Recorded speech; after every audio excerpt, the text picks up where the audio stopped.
Kimberly, it's so great to see you today. I've been waiting for this moment for so long now. So thank you for being here. Well, thank you for having me, Sandee. I'm really excited to be here. I'm happy Yeah. to be here. You're happy to be here. That's a prerequisite for all my guests. You need to at least show up happy. We're not happy Right? all the time, but at least just show up happy. Yeah. Awesome. So now what part of Canada are you from? Are you from again? I'm in BC and Alberta. Okay. So, yeah, kind of Western Canada. So you go back and forth between two homes because you are Dude. semi-retired, you lucky girl.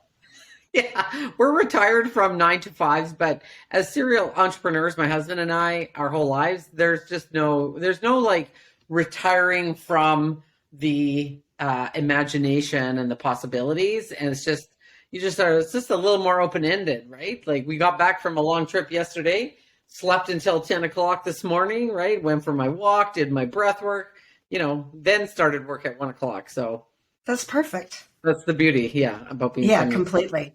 Yeah. So you have a very interesting story. So talk about your story because I know you had some, not the ideal upbringing to say the least. Yeah, it's always interesting when we spend some time going backwards. I always find, depending on what's going on in my present life and some of the things that might be occurring, I find myself always taking a little bit of a gander back to see where things are connected. But my story really starts, I was born in chaos and poverty, and I don't think that that's unfamiliar, right? There's a lot of us that have had that story. But I also experienced a really severe trauma at about the age of 13 where I was severely beaten up by my mother's boyfriend. Oh And my God. it's a little bit of a trigger warning for your audience. Maybe that's a little bit late, but what happened in that moment, well, besides being almost killed, is my mother was actually there.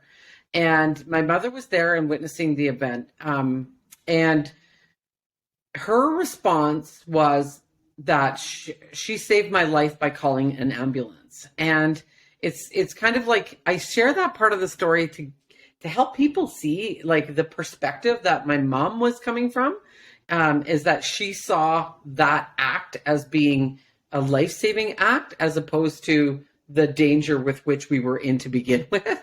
And it's quite funny because now my mom is in her 70s, she's got dementia, and I'm her caregiver. And I just asked her a couple of weeks ago, like, tell me about that, Mom, if you remember. Tell me about that. And she said, Kimberly, I knew from the moment you met him, because she brought this, I call him the monster in my book. The moment you met him, I knew he was going to kill you one day. And I knew that I had to get you away from the house. And so even all these years later, she still holds on to that. That was her thing. And we have, I have younger siblings that stayed in the home. And so what became like, I know it's a real tragic event and it's very, there's lots of trauma and there's lots of stuff that I carried through to adulthood. But I think one of the things that's most profound is for me as what happened. So typically when people are born into like poverty and chaos and addiction, they live in that life cycle. That's all they know. They tend to then act all that out as well. And in my life with my siblings, all my siblings became really extreme addicts and very destructive in their life in terms of what you would see externally, right? Alcoholism, drugs, just things like that, toxic relationships, that kind of stuff. And for me, it was the complete opposite. I actually became an overachiever and a high performer. And so what ended up happening. There's worse things that you could be, right? And this has really been the aha for me over the last few years. 5 years ago, I was diagnosed with cancer, and that Mm. led me onto a whole new level of understanding and healing. But what I came to realize is that my addiction from the age of probably 15 to 40 or 50, even now, I have that. I became this like insatiable. I had this insatiable need to just always like set a goal, something big, something that scared me, something that I had no idea how to do, or just like always pushing the envelope, whether it was physically, whether it was in business, career, whatever it was, I was always on this expansion and on the move, not in a hustle kind of way, but in a way that really created expansion for me. And so ultimately, by the time I was 50, I was a millionaire and we were semi-retired. And by all intents and purposes, it was, I was like, this was some of my thought. This is funny. Well, I had a really shitty upbringing, but my adult life was beautiful, right? I had the ups and downs. We were a blended family with 5 kids. our 4 kids, 4. There's definitely some periods of strife, but overall, I mean, I was approaching 50. I owned 2 businesses. I had a career in social work. I was doing not-for-profit, like strategic planning for not-for-profit. My husband had a multi-million-dollar business as well. We traveled when we want. I was doing Ironmans. Like, I was a grandma. I mean, it didn't get any better than that. And then I got cancer, and then boom.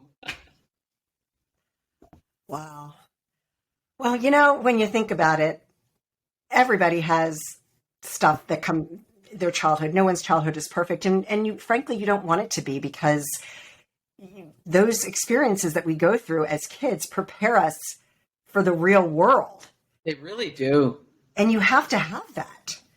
It's funny that you just say that, because I was listening to Matthew McConaughey's book, Green Lights, just yesterday. Oh, I love that book. 14-hour drive, and we listened. Did you hear it? Did you listen to it on audio? I didn't. No, I read the book. I actually read it. Unbelievable book. Right. And I highly recommend the audio version too, because his voice. He narrates it, right? Yes. The tone and the pitch and the emotion really adds to the intensity of all. Anyway, he talks a lot about his childhood, right? And it's a tough one. But he looks at it this, it's again, when you look back, I couldn't be me without being them being them. And I know it's like, we don't wish harsh shit on anybody, no child. This isn't about condoning abuse and physical discipline and things like that. But we, just like you, Sandee, you are not the person you are today. You are, I should say, the person you are today because of who those other people were in your life, whatever, whether it was childhood, adulthood, whatever. And so it is a balance of like understanding that contributed to part of, and so that does contribute to part of my upbringing. Yeah. And my development. Yeah. Right. Of course it does. Of course it does. And it's great that you can see that, because too often I think people get stuck in it and they feel like this is who I am.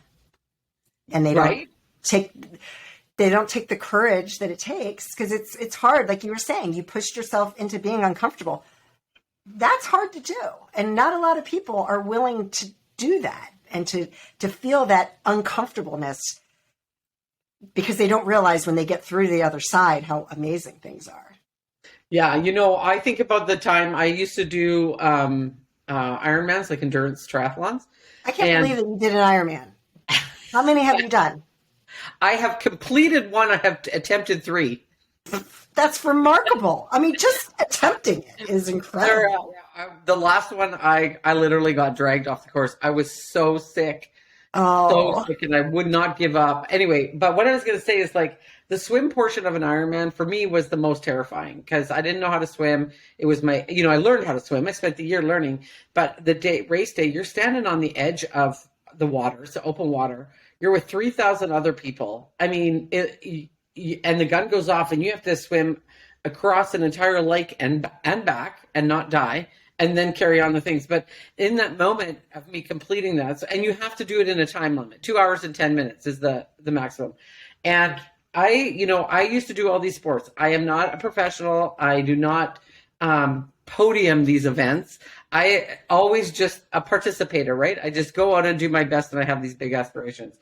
I finished that swim in 1 hour and 50 minutes, which I was ecstatic. And I remember getting on my bike after, then you change and all that. How many miles is that, Kimberly? How many miles is it? The swim is 3.8 kilometers. I mean, that's a long way to swim. I think it's like, I don't know what is in miles, sorry. Yeah. But it's at least 2 miles. Yeah, it's like 2 point something miles. But then you have to ride a bike. And I still remember to this day getting on my bike, and I was riding up through town, and my breathing had calmed down now, because you got to run around and get changed and all that. You get on your bike, and I'm on my bike, and I'm riding through town, and all of a sudden it hits me. The wave of emotion that came after realizing that I completed that swim, was alive and able to ride my bike and go on to the next portion. And to this day, anytime I have to anchor into a place of like, I still get emotional now, where I really, the gratitude and the overwhelm of achieving something that seemed like it would literally kill me, not just like, oh my God, people are going to make fun of me. No, I was afraid I was literally going to die. it really still overwhelms me because it was such a euphoric moment, right? To come from that place of being terrified. And I know it's just a swim, but these things have a way of integrating into, this is what I love about sport, is it really integrates into life lessons. Yeah. And you're a professional coach, right? You coach professional athletes. Mm-hmm. Right? There's so much analogy from sports that integrate well into life. So I still use that moment, even going through cancer treatments, times I'm terrified. I use that moment of when I completed that swim to really anchor me into those feelings of like, you got this. Well, it's actually quite remarkable because so I completed one marathon in 2006. And when I interviewed our mutual friend, mentor, coach, Craig Siegel, he was like, Sandee, you're in the 1%. So if I'm in the 1% of people that have completed a marathon, people that have actually completed an Ironman, because folks, in case you're not familiar with it, she did the 2-mile swim. What is it? How many miles is the bike ride? It's a 180-kilometer bike ride. So what would that be like? That's long. Yeah. And then she has to go, then the third portion, the third leg of a triathlon, of an Ironman, is a marathon. I mean, I trained for another marathon. My training got messed up because you have to be very diligent. Yeah, a marathon, you can't really like fake a marathon. No, you can't fake a marathon. So my training got messed up. And then I started thinking, because I did my marathon in my goal was to finish it under 5 hours. I finished it in 4 hours and 55 minutes. Oh, that's awesome. And I'm like, who the heck runs for 5 hours? Like, am I crazy? So but like an Ironman. So, okay. I mean, I've been an athlete my whole life. I grew up on the water. I can swim. Oh, yeah, I decided I was going to do a sprint triathlon. Yeah. And at the time, we had an in-ground pool. It was a big rectangle. It was perfect for doing laps. For a month, I got out there every day. And after 1 month, I was like, I can't swim. I mean, I can swim, but I'm like, I can't do this. I gave up. You know what? I can't. It took me 20 years to be able to learn to swim. Not gonna lie, I wanted to swim. Swimming is not for everybody. Like to swim, like so that I could do an Ironman. I spent 20 years with that dream in my belly, and I took a couple of classes. Because I used to run and bike. So then I was like, oh well, I just have to learn to swim. But it was terrifying for me. There was all kinds of things with swimming. It wasn't just the swimming. It was that because I would get panic attack every time I got in the deep end. It was like, how do you keep your heart rate so that you can not like be hyperventilating with water in your face, and then also just the fear that comes along with all of that stuff. And then as a young woman, I had all kinds of like body issues. I'm like, oh, bathing suits and wetsuits and all that kind of stuff. It was just so many barriers that were just ridiculous. But it's been years. I have not been able to get back into the endurance part of what I used to do, and I used to love it so much. Every time I try, I end up with an injury or something. But now I think to myself, on Saturdays, I used to go ride my bike for like 8 hours and then go for a 2-hour run right after. Who the fuck does that? Right. Why did I think that was fun? I can't even for the life of me. It's so funny how we evolve. And it's like, why did I think that was fun? No wonder people thought I was off my rockers. That's funny. But to bring it back, the amount of emotional, physical endurance that it took for you to do that, no wonder you've had this drive, because that's like, folks, I'm telling you, you've never even run a 5K, 10K, like it's not easy. It's a total mind F, if you will. And you know what? And I had a coach. I hired a triathlon coach that really was able to pace my mind. She gave me, it was 9 months of training. She gave it to me in 4-week cycles. I was not allowed to look further than 4 weeks ahead. I had to stick day in and day out. Yeah, you have to develop the habits, right? The discipline to get up and, because you are I was working then too. I was working a career. And so I was on a very tight timeline and had to do 2 workouts a day. You'd be swimming in the morning and working on strength training and cycling or whatever, running, whatever in the evening.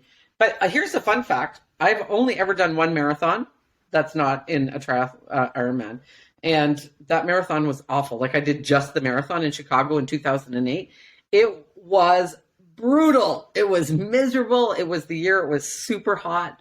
I think I finished it in 6.5 hours or something brutal like that. I walked the last half and I was like, I'll never do that again. And then in 2011, I did the Ironman with the marathon at the end. And my marathon time in an Ironman was faster than when I did that straight marathon. Way.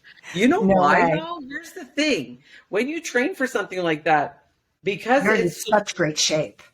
well, it's not even that. You by the time you get to the run portion, you're spent. Your energy is spent. You're living off gels and salt tablets and all kinds of concoctions, whatever you can do to get you through to the next kilometer.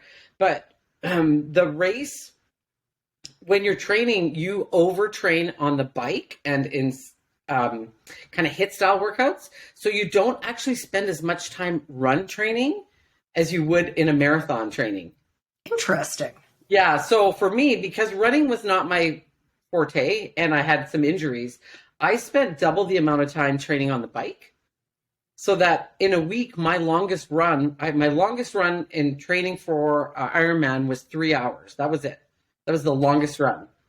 Well, the bike is so good for strength training and endurance, and it's not hurting your joints or your knees. Right. So that I makes would sense. overtrain on the bike so that in the run, but when you're training for a marathon, you're out running 4 times a week, right? And I it's ran five or six. yeah, and it's bang, bang, bang running, right? You're doing furloughs or whatever they are, hill training, speed, intervals, all that. But with Ironman training, because running is so hard on your body, I ran 3 times a week and the longest run was 3 hours. It didn't matter if I got 20 kilometers in those 3 hours or 40, right? Wow. And so I always say the next marathon I'll do will be on the tail end of another Ironman. That's great. All right. I want to talk about relationship with money because I heard you a couple days ago on our mindset call and I was like floored. I was like, whoa. So let's talk a little bit about that and how you were able to reach that mindset with your relationship with money. Oh, well, it's, Sandee, and you've had your own experiences too. It's a lifelong relationship. Money, how you get it, have it, keep it, use it, all those pieces are really, it's just another relationship. And so at one point, I'm just trying to think back. So it wasn't like one moment that changed things. It was like, as I started to find success and learn a new level of confidence within myself, I required less money, if you will, to make me feel the things that I was lacking. Yeah. And so when I think about it, like, I'm going to out my kids here. So or I'll just out a generation right now. Young people in my world, they're like getting married, having babies, and they got fancy cars. They're getting $80,000-$90,000 cars. They're 30 years old driving $120,000 cars, and totally fine. It's their money, their car payment, right? Yeah. But then the struggle becomes how to make these car payments, and the struggle is I need to have a certain type of car in order to feel worthy, to feel valued. So when you take that and you actually strip that back, it really is about internal reflection. And so the more for me, the more I healed, the more I became whole within myself, the less I required, not that I required, because I have bougie taste, don't get me wrong, but I don't need designer clothes. Right. I need clothes that make me feel good, but I don't need designer clothes to show you that I'm all that. Right. Because I know inside I'm all that. I don't need, I don't need fancy. I mean, I like a good comfy car, but it's now based on what I like to drive versus me needing these things to reflect the parts of me that are missing. Right. And I think that that's a real big story in everybody's life. totally is. Right? Because you're And comparing yourself to others and you feel like, oh, she's driving that Range Rover. She looks so happy. I want that. I call it the But what mummy, people urban don't, mummy look.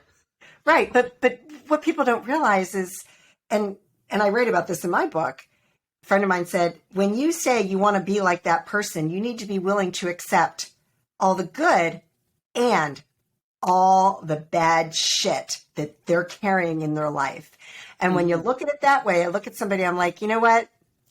That person has problems that are probably a lot bigger than mine. I'm going to Yeah. hold on to my baggage because it's mine and it's Yeah. comfortable. I don't want to be like anybody else. And that's the thing. And I think, I challenged this with with a client of mine years ago. She was like, she was living in this like highly suburban area, and all the mummies at the drop off line were in white Land Rovers or whatever they were, SUVs with their Starbucks and their Uggs and, their long straight hair. And she wanted that. She wanted to be that so bad, right? That she'd gone bankrupt trying to be that. And I know that we all have our journeys and we all have our lessons. And mine were no different in some respect. Here's the thing that really helped me understand money, I think, a little bit easier. We never really had any huge financial disasters. We were very poor when we were young, my husband and I and our kids, very poor as in, living paycheck to paycheck like everybody else, right? One car, like all that kind of stuff. But my husband came from a very different background. And so he came from, you have to put your head down and you work until you die. Right? You just keep stashing. So you got this kind of hoarder guy who literally still to this day, we joke about him because he literally looks like he's on the streets. Like I have to remind him, dude, like, can you put on some clean clothes? Like he cares not, right? We sometimes call him the unassuming millionaire because he just, and so his relationship with money and my relationship with money together, when we came together and started to like, okay, let's figure out what our goals are, what our values are. It really came together. He taught me well, right? He started to teach me and show me that you could have a surplus and you don't have to spend it all. Right. You can. And so the lessons are for both of us, really. And so I just started leaning into those. Yeah. Have I bought cars that, or wasted money on cars or whatever? Yes, absolutely. Have I wasted money on gym memberships that I've never attended? Absolutely. That's my thing. Everyone, I always say, well, it wouldn't be the first time I spent $2,200 for I'm gym. like the perfect customer for one of those gyms. Right? Sign me up and I never go. Oh my God. I finally just started. I'm just like, look, I need a personal trainer. I don't give a shit that it's going to cost me thousands of dollars more because at least I'll use it. Whereas if I buy the gym membership, I just won't show up. Right. Oh my God. And that's funny. Yeah. It's about accountability. And I know for me, I need accountability when it comes to working out. Yeah. Right. So it's just kind of funny, but exploring and understanding that part, I think your money, your story and your relationship with money really grows as much as you're willing to grow and learn from. As much as you're really willing to grow and learn how much value, like what creates value? As humans, we're so used to doing like everything, all the value that we get are in the things that we do, right? As opposed to just be. And it's really hard to be and feel valuable in this world, right? The whole industrial revolution was based on productivity. The bigger, the faster, the more, right? Like just the whole thing. And so that's really, truly ingrained in us. And so being able to understand your own internal value without it being attached to anything, to me is a real level of maturity and understanding and confidence that then you can go create from a place of confidence, not working out your, unmet needs or your need for security or safety and all those kinds of things, right? Because most of us, it starts off with that. Yeah, it starts off with sure. We need a house. We need to secure our safety. We need to secure our food, right? And then it just goes overboard. Right. And it's so easy to go overboard in the United States, especially. Because I'm sure it's not much different in Canada, that it's just so many things that, we want. And Delayed gratification. This term came to me when I was raising kids. And so this is long years ago. And this is something that kids and people, like young people, oh God, I can't believe I'm talking like this. Like my grandkids, wait, who is this talking? My grandkids don't understand this, right? Because of the internet, because of the access. Like, we were talking about this the other day, my husband and I. Can you imagine a time when Google didn't exist and we couldn't actually sort out who was right, who knew more? You couldn't. Right now, it's like, hey, Google, blah blah blah blah blah. Like my 4-year-old grandson asks Google the questions, the answers to the questions he needs, and so they're used to just having this constant stream of. There's not this delayed gratification, and I think that really changes things, right? Because there is a process, and there really is a beauty that comes with patience and time, but most people don't want to wait. Right. That's right. They don't. Right? Like you now, right? As a mature woman who's got some life behind you, like the wisdom you hold now. Wouldn't you love that 20 years ago? Oh, of course. But you know what? Then I wouldn't be the person I am today, right? Sure. You have to go through all of that. But I think about it all the time. And it's just a matter of, as we get older, women, and I'm sure men go through this too, you reach so many milestones and it's hard. And I've been struggling with this just because my birthday this year puts me a little bit closer to 60. And I'm like, And so, but it's okay because I've got 3.5 years to process this and to work through it. And, it's okay. I'm going to be doing this, God willing, for the next 30 years. Right. Because you enjoy what you're doing. And this is the thing. My husband's 7 years older than me. So I understand what you're saying about this because the year that when he turned 60, so right now he's 61, he's coming up 62. So when he turned 60, everyone was like to him, oh, how do you feel turning 60? He doesn't give a shit. And I'm like, you guys should be asking me. I'm the one that's having trauma. I'm like, I'm married to a 60-year-old. What happened? My husband turned 65 this year. He's 8 years older. And I'm like, I can't believe I'm going to be married to a 65-year-old. And he's like, well, I'm going to be married to a 57-year-old. And I'm like, how did that happen? How does this happen? The four of us need to get together. We sound like we're just like exactly on the same plane. Because Darren will say that to me. He'll be like, sweetheart, well, you're no spring chicken yourself. Right. I look at that and I'm like, oh, yeah, I'm getting old too. I know my best friend said that to me. Oh my God, can you believe you're sleeping with a 60-year-old? I'm like, shut up. You were too. Hey, it's all relative. It is. It really is. This has been such a great conversation. What else do you want to share with the audience that you haven't talked about thus far? I think I love this. This has been a good conversation. I know, right? Thank you, Sandee. I think if I could leave any, going from like a child basically I just know I wasn't like launched, a lot of us just kind of like bootstrapping kind of kid. Really, I think the possibilities, the infinite possibilities really do, as cheesy as they sound, they really do lay within. And we do spend most of our lives searching externally for those things that we internally long for. So if I could leave anything for anybody, it's always this. Be curious about your internal state. Be curious and start asking yourself, what is it I'm searching for? What is it I'm looking for? Because it really, and I've come to learn, cliches are cliches for a reason. Because they're true. And so if the sooner that people can do that, I think the more expansion they will receive in their life. Right. Yeah. So I'll leave it with that. I love it. Kimberly, thank you so much. And enjoy your semi-retirement and everything you have going on. Yeah. Thanks, Sandee, so much. All right. Thank you.